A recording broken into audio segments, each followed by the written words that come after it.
Welcome to DIY Solar and Wind. I come down to check on the battery bank.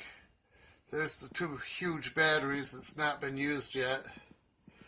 And the two tubs housing the other batteries. And they're ventilated outside through the hose.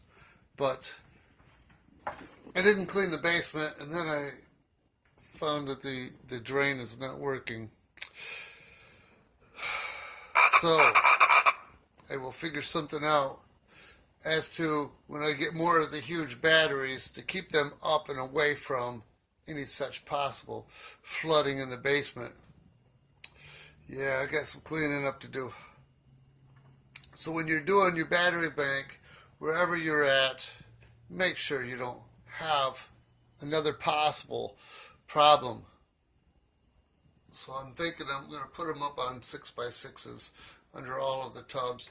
This one's got to drop down, but that's the most important battery bank.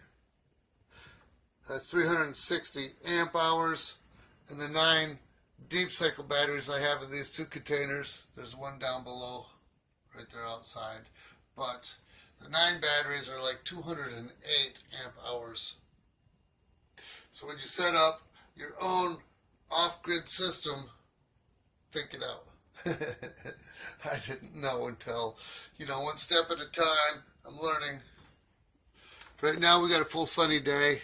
I'm running the refrigerator and let's see if I can get that. I'm at 13.1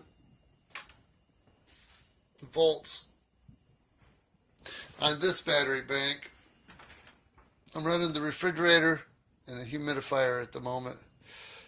So it's all free electricity all day long today.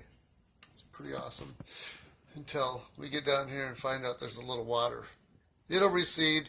I'll probably go get the crystals down there. It's probably roots up in there.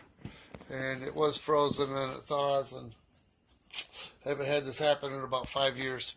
All right, I'll get this cleaned up. I'll get it fixed. Have a bright sunny day.